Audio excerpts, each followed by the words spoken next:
Dear student, today we will discuss block 4. Mm, the political thinker name is Bentham, Jeremy Bentham. आज हम जर्मी Bentham के बारे में चर्चा करेंगे और हम जो है जर्मी बेंथम के विचारों को पढ़ेंगे और उससे परिचित होंगे, अवगत होंगे।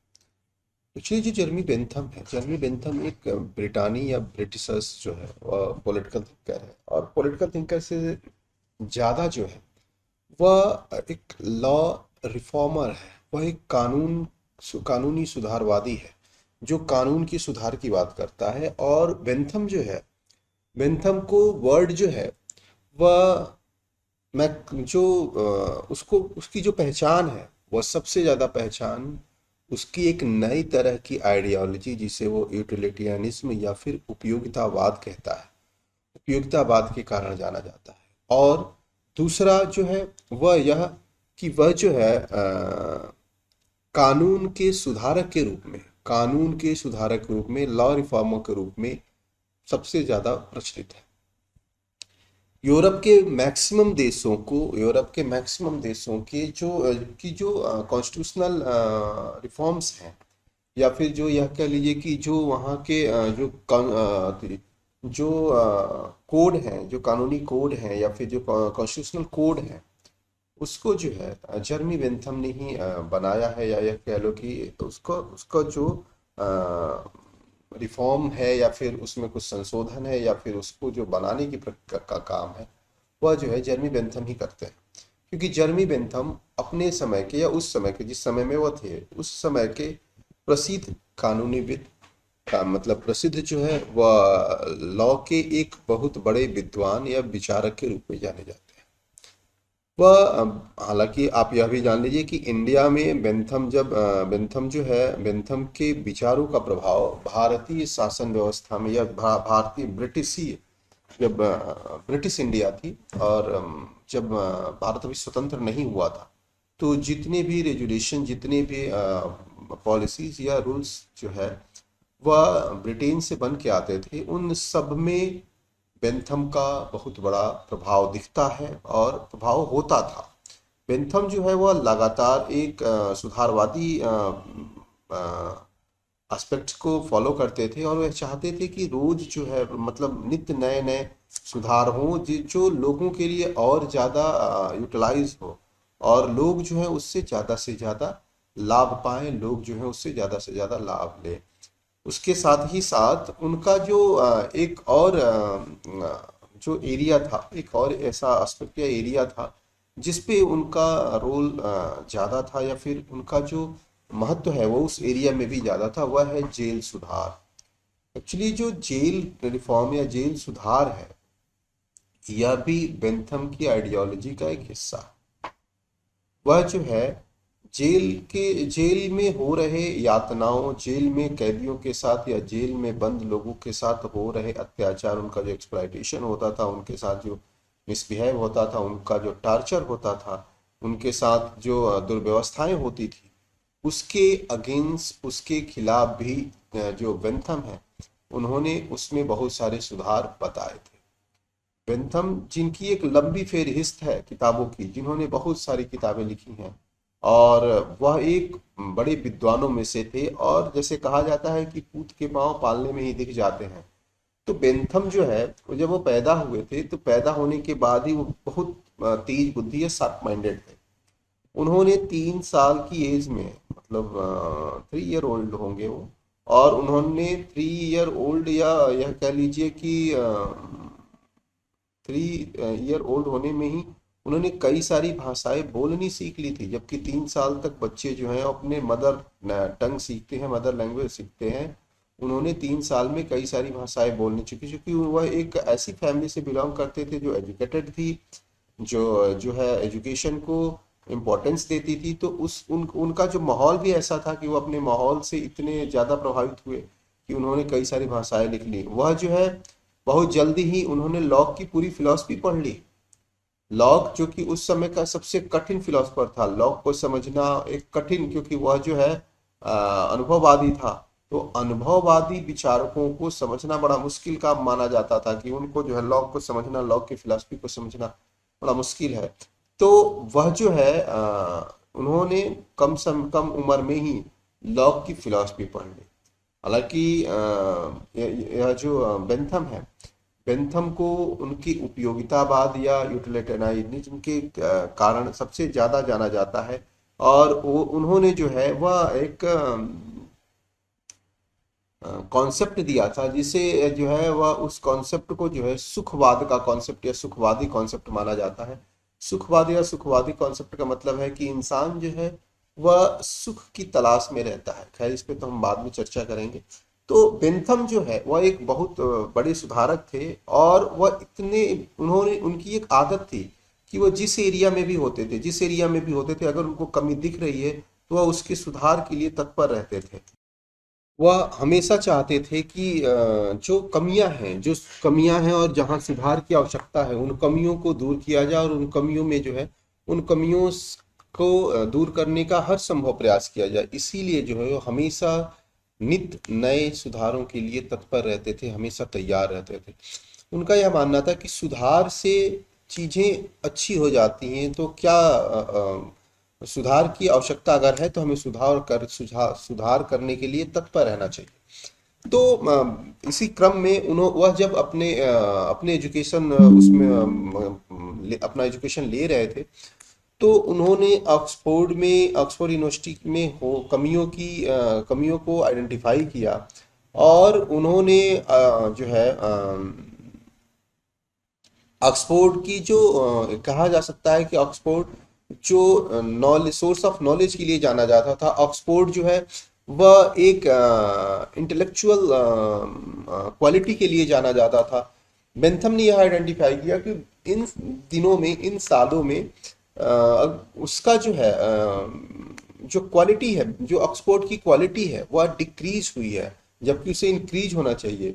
तो उन्होंने ऑक्सफोर्ड की गिरती हुई प्रतिभा, गिरती हुई क्षमता, उसकी कैपेबिलिटी डिक्रीज हो रही है, उसका जो है उसकी ग्लोरी, उसका जो महत्व था, उसका जो इम्पोर्टेंस था, वो सब कम हो रहा है। तो इसके सुधार के लिए उन्होंने जो है एक वहाँ पे कई सारी ब्रिटेन में नई यूनिवर्सिटियों को खोलने का रास्ता बनाया। उन्होंने कहा कि हम केवल ऑक्सफोर्ड पे निर्भर नहीं रह सकते, हमें जो है नई यूनिवर्सिटियों को ओपन करना होगा और उसके हिसाब से अपनी क्वालिटी डेवलप करनी होगी। क्योंकि यूनिवर्सिटी की एक अपनी जो है अथॉरिटी होती है, यूनिवर्सिटी की जो है एक अपना ऑटोनॉमी बॉडी होती है, तो वह जो है उसमें कुछ तो कर नहीं सकते थे। तो उन्होंने क्या किया कि उसकी जगह पे नई यूनिवर्सिटियों को, नए जो है विश्वविद्यालयों को ओपन करने के लिए क्या किया, एक प्रक्रिया शुरू की। इसी क्रम में उन्होंने लंदन विश्वविद्यालय की स्थापना की, और यही कारण है कि उन्हें जो है बेंथम को लंदन विश्वविद्यालय का गॉडफादर कहा जाता है।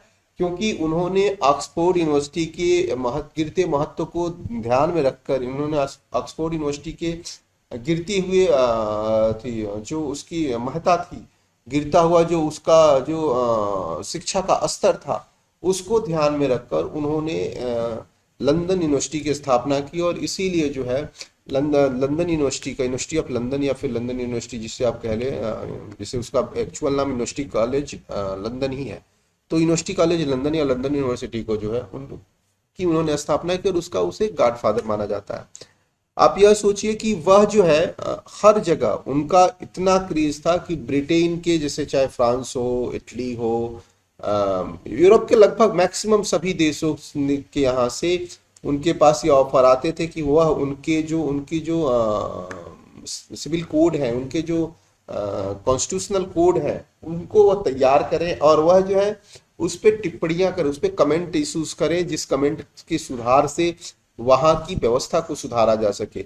ब्रिटेन में भले ही बेंथम को जो महत्व मिले या न मिले, ब्रिटेन में भले ही बेंथम को वह महत्व नहीं मिला जिसके वो हकदार थे, ब्रिटेन ने बेंथम को वह पोजीशन नहीं दी जिसके वो हकदार थे, लेकिन यूरोप के बहुत सारे देशों ने, बहुत सारी कंट्रियों ने उनको महत्वपूर्ण स्थान दिया। इवन की फ्रांस का जो सर्वोच्च पुरस्कार है, फ्रांस का जो सर्वोच्च सम्मान है, वह सर्वोच्च सम्मान भी बेंथम को फ्रांस की सरकार द्वारा दिया गया। क्योंकि बेंथम जो है वह लॉ के मामले में, कानून के मामले में एक बहुत बड़े विद्वान थे, बहुत बड़े ज्ञानी थे, और उन्होंने जितनी बारीकी से कानूनों का अध्ययन किया, जितनी का बात बारीकी से कानूनों की व्याख्या की, जितनी बारीकी से उन्होंने राज्य के कार्य बताए, जितनी बारीकी से उन्होंने कानूनों का उद्देश्य बताया, ये सारी चीजें बेंथम को बाकी विचारकों से अलग करती थी। बेंथम उपयोगितावाद के समर्थक थे, और उपयोगितावाद के साथ साथ वह सिर्फ जो है वह सुखवादी, या फिर यह कह लीजिए कि एक सुख जिसे वह कहता है ना, कि वह इंसान जो है हमेशा सुख चाहता है, प्लेजर चाहता है। तो वह जो है इस जो सुखवाद था, यह जो सुखवाद या हेडोनिज्म था, यह जो सुखवादी परंपरा थी, यह जो हेडोनिज्म की परंपरा थी, कि लोग जो है ज्यादा से ज्यादा सुख की तलाश में रहते हैं। यह ह्यूमन नेचर है कि हम आप सब हमेशा से सुख की ही तलाश में रहते हैं, हमें सुख चाहिए। हालांकि इस पे हम चर्चा करेंगे, उनके सुखवाद पे, उनके हेडोनिज्म पे हम चर्चा करेंगे। लेकिन अभी जो है वो मैं आपको थोड़ा सा ब्रीफ कर दूं कि वह जो है हेडोनिज्म को बेस मानते थे ह्यूमन एक्टिविटीज का। तो वह हेडोनिज्म को स्टेट के लिए भी कंपलसरी मानते थे, वह हेडोनिज्म या यूटिलिटी को जो है वह कानून के लिए भी कंपलसरी मानते थे, शिक्षा के लिए भी कंपलसरी मानते थे। कि अगर शिक्षा ले लिया आपने, मान लीजिए आपने शिक्षा ले लिया, आपको एजुकेशन मिल गया, और एजुकेशन का की कोई यूटिलिटी नहीं है, कोई उपयोगिता नहीं है, तो उस एजुकेशन का क्या मतलब है भाई? एजुकेशन तो तभी आपको सुख दे सकता है, आपको आनंद दे सकता है। हालांकि आनंद और सुख में वो अंतर बताते हैं, इस पे हम जब हेडोनिज्म पढ़ेंगे तो हम चर्चा करेंगे। तो अगर आपको आनंद दे रहा है, अगर वो सुख दे रहा है, तो आप तब तो आपके लिए बेहतर है, आपके लिए अच्छा है। लेकिन अगर वह एजुकेशन आपके आपके लिए कोई उसकी यूटिलिटी ना हो, कोई उसकी उपयोगिता ना हो, तो फिर जो है उस एजुकेशन का मतलब क्या है? एजुकेशन देता क्या है? ज्ञान, संस्कार, जीवन शैली, क्या देता है? ये तीनों चीजें देता है। ठीक, आपके अंदर ज्ञान देता है, जो एजुकेशन का मूल उद्देश्य है। हालांकि अगर आज की परिस्थिति में देखें, आज के कॉन्सेप्ट में अगर हम एजुकेशन को लें, तो आज एजुकेशन जो इंडिया का कल्चर है, इंडिया के कल्चर में एजुकेशन जो है वह सिर्फ सिर्फ और सिर्फ एक जॉब पाने का मीन्स या माध्यम है।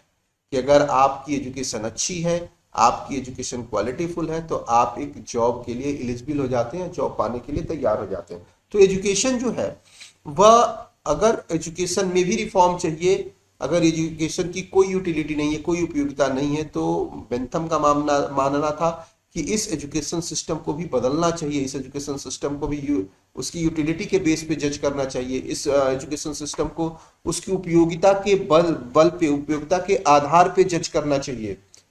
वह जो है हर चीज को, हर एस्पेक्ट को वह जो है यूटिलिटी के बेस पे जो है वो जज करता है। और वह कहता है कि जिसकी उपयोगिता उतना उसका महत्व। क्योंकि अगर उसकी उपयोगिता नहीं है तो पब्लिक जो है वो क्या करेगी? पब्लिक उसको कोई इंपॉर्टेंस नहीं देगी। पब्लिक को क्या मतलब है? अगर मान लीजिए एक बहुत अच्छा पार्क है, बहुत ही खूबसूरत पार्क है, और आपको पता लग जाए कि उसमें शेर आ जाते हैं, आपके जीवन का खतरा है, तो उस पार्क में आप जाना पसंद करेंगे क्या? नहीं ना। अगर आपको पता है कि उसमें हमेशा शेर आ जाते हैं या शेर बैठे रहते हैं, तो आप उस पार्क में जाएंगे नहीं। उस पार्क की कोई यूटिलिटी नहीं है। हाँ, यूटिलिटी कब है उस पार्क की? कि जब शेर आए भी लेकिन वो आपको टच न कर पाए, उस सरकार उसकी ऐसी व्यवस्था कर दी, उसे ऐसे बैरिकेड कर दे कि आप शेर को देख भी पाए, वो शेर आए लेकिन आपका कुछ न कर पाए। ऐसी व्यवस्था कर दे उसके आने जाने के रास्तों में, वो बैरिकेड कर दे, पूरे पार्क को ऐसे बैरिकेड कर दे कि शेर उसमें न कूद पाए, न पहुंच पाए, बस आप उसे देख ले और वो आपको देख ले।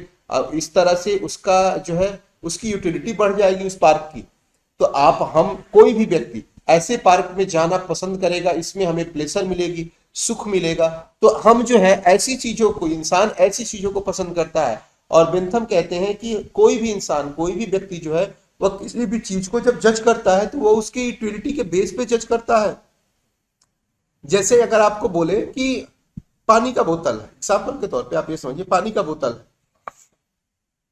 पानी के बोतल को का ठंड के मौसम में, जाड़े के समय में महत्व और गर्मी के समय में महत्व, या गर्मी के समय में उसकी यूटिलिटी और जाड़े के समय में उसकी यूटिलिटी, ये आपको बतानी नहीं है, आप खुद इसको एनालाइज कर लो। लेकिन गर्मी के दिनों में ही मुरादाबाद में उस बोतल की स्थिति, और पहाड़ों पे उस बोतल की स्थिति, और फिर थार के रेगिस्तान में उस बोतल की स्थिति। उसके यूटिलिटी को अब आपको हमको बताना पड़ना ही चाहिए, क्योंकि मुरादाबाद में उस पानी की स्थिति ऐसी है कि मुरादाबाद में सैकड़ों आपको दुकानें मिल जाएंगी या हजारों दुकानें मिल जाएंगी जहां पे आपको पानी की बोतल मिल जाएगी।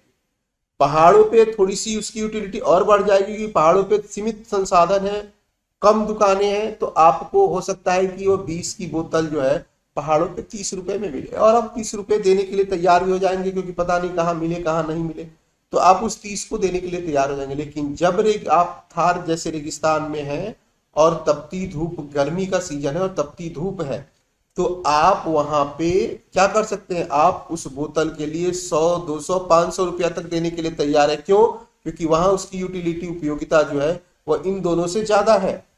तो वह कहता है कि यूटिलिटी ही किसी चीज के इंपॉर्टेंस को बताती है, और हम हर चीज को उसकी उपयोगिता के बेस पे ही, यूटिलिटी के बेस पे ही जज करते हैं। तो अगर कानून, अगर एजुकेशन, अगर जो है राज्य, अगर राज्य द्वारा किए गए की दी जा रही की जा रही एक्टिविटीज, अगर उसकी कोई यूटिलिटी नहीं है, कोई उसकी उपयोगिता नहीं है, तो वह जो है हमारे लिए बेनिफिशियल नहीं है, तो हमको उससे कुछ लेना देना नहीं। मतलब सरकार, राज्य, कोई भी चीज जब तक उसकी यूटिलिटी है तभी तक उसका महत्व है।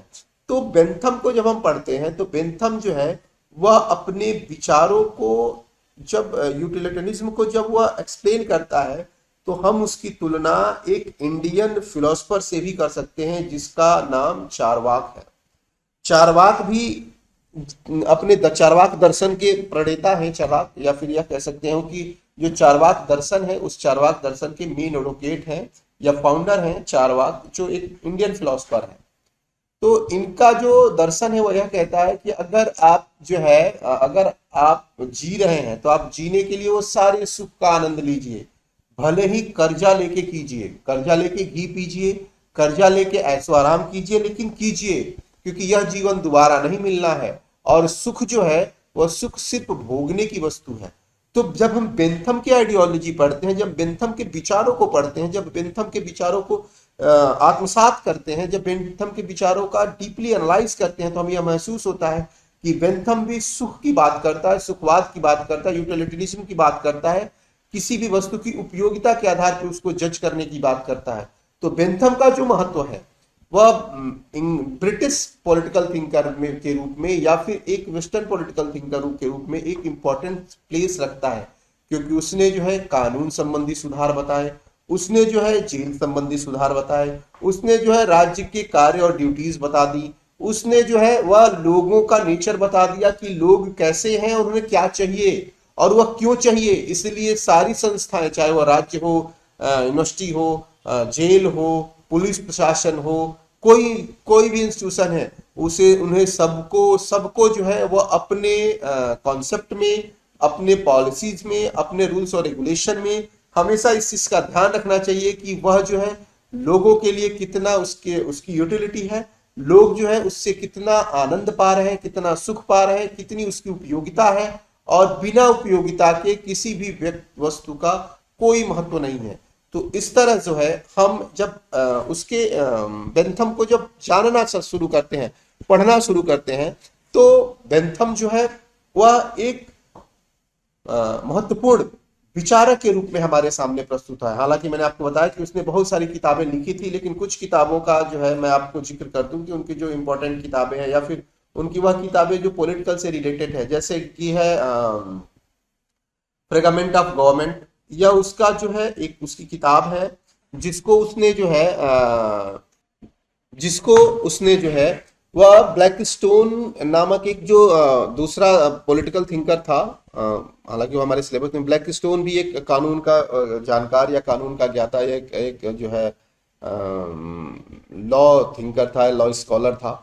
तो उसने जो है, ब्लैकस्टोन ने एक जो है वो कमेंट या टीका जो बुक होती है, कमेंट्स जो वाली बुक जो होती है, तो उसने जो है एक टीका लिखा था, एक कानूनी टीका लिखा था। उसके विरोध में, उसके विरोध स्वरूप जो है इन्होंने अपनी जो बुक है, अपनी जो टीका है या बुक है, जिसे फ्रेगमेंट ऑफ गवर्नमेंट कहा जाता है, के नाम से जाना जाता है, वह इन्होंने ब्लैक स्टोन के रिएक्शन में लिखा था, ब्लैक स्टोन के कानून के उसके रिएक्शन में लिखा था। दूसरी जो इनकी बुक है, जो दूसरी इनकी बुक है वह है an introduction to the principle of moral and legislation.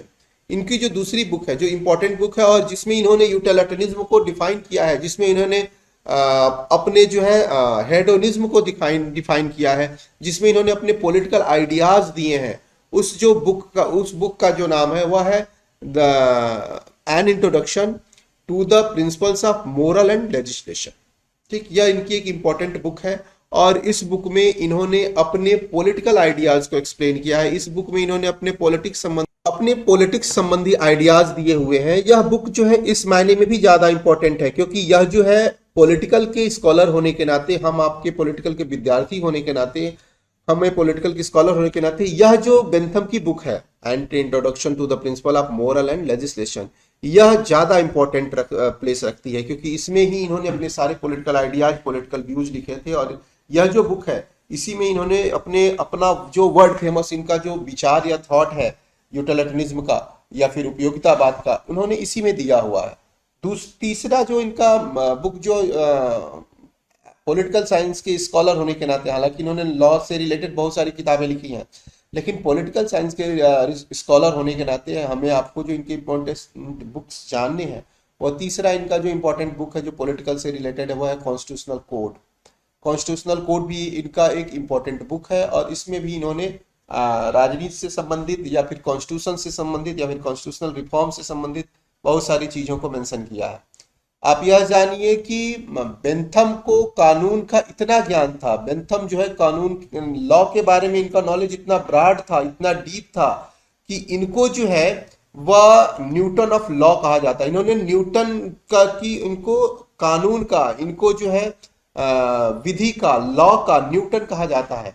इनको यह माना जाता था कि जिस प्रकार न्यूटन की भूमिका है साइंस में, वैसे ही बेंथम की जो भूमिका है वह लॉ में बेंथम की भूमिका है। बेंथम जो है एक इंपॉर्टेंट प्लेस रखते हैं लॉ में, और शुरुआत के जितने वर्ल्ड के, यूरोप के जितने भी मैक्सिमम कंट्रीज की जो कह सकते हो कि जो कानून की पुस्तक है, जो लॉ बुक है या फिर जो सिविल कोड है, वह बेंथम ने ही तैयार कराया था। और हमारा जो हम ब्रिटिश इंडिया की जब बात करते हैं तो हमारे ब्रिटिश इंडिया के समय में जो भी रिफॉर्म्स आते थे, जो भी हमारे जो ब्रिटिशर्स द्वारा रूल्स और रेगुलेशन भेजे जाते थे, या फिर जो भी अमेंडमेंट भेजे जाते थे, या फिर जो भी जो एक्ट भेजे जाते थे, वह सारे एक्ट, सारे जो है रूल्स रेगुलेशन, सारे रेजुलेशन जो है वह पे आपको बेंथम का प्रभाव दिख जाएगा, क्योंकि बेंथम जो है वह एक उपयोगितावादी विचारक थे। और उन्होंने, हालांकि आप यह जान लीजिए कि बेंथम जो है वह सबसे ज्यादा, अगर किसी की आलोचना करते हैं, किसी उसकी जो कॉन्स्टिट्यूशनल कोड है उसकी आलोचना करते हैं, तो वह ब्रिटेन का ही है। ठीक, वह ब्रिटेन के उस जो कॉन्स्टिट्यूशनल कोड है उसकी आलोचना करते हुए वह डेमोन ऑफ उसको जो है जो बेंथम है, बेंथम जो है वह उस ब्रिटिश कॉन्स्टिट्यूशनल कोड की आलोचना करते हुए डेमोन ऑफ सिकाने कहते हैं, क्योंकि उनको यह पता उसमें इतने ज्यादा कॉन्फ्लिक्ट है, इतने ज्यादा वह डिफिकल्ट है, इतना ज्यादा उसमें यह कह लीजिए कि उसमें इतने ज्यादा जो है वह उससे प्रॉब्लम क्रिएट होते हैं कि उसको वह डेमोन ऑफ सिकानो के नाम से या फिर सिकानो के भूत के नाम से बुलाते हैं। तो इस तरह से जो बेंथम है, बेंथम की जो उपयोगिता है, बेंथम का जो महत्व है, वह इस कारण से है क्योंकि उन्होंने राज्य, सरकार, कानून, हर जेल सुधार, हर एस्पेक्ट पे अपने विचार दिए, और उन विचारों से लोगों को लाभ भी हुआ, समाज को लाभ हुआ, और उनकी यूटिलिटी जो है वह बढ़ती गई। और उनका जो सबसे महत्वपूर्ण विषय है, उनका जो सबसे महत्वपूर्ण योगदान है, उनका जो सबसे महत्वपूर्ण देन है, वह यूटिलिटरिज्म से के संबंधित है। उनका जो उपयोगितावाद से संबंधित है, और उपयोगितावाद के वो फाउंडर भी माने जाते हैं, क्योंकि उपयोगितावादी विचारों को उन्होंने जिस ढंग से प्रस्तुत किया, उन्होंने जैसे दिया, उससे पहले उपयोगितावाद नो डाउट कि पहले से भी चला आ रहा था। यह जो हेडोनिज्म की विचारधारा है, यह पहले से चली आ रही थी, सुखवादी विचारधारा पहले से चली आ रही थी, लेकिन उसको व्यवस्थित क्रम में, उसको इतना सरल जो है और इतना इजी वे में किसी भी विचारक ने नहीं बनाया था। इसलिए जो बेंथम का जो महत्व है वह एक विचारक के रूप में, एक सुधारक के रूप में अत्यधिक है। और हम इसका उपयोगितावाद अब अपने अगले लेक्चर में पढ़ेंगे। Thank you.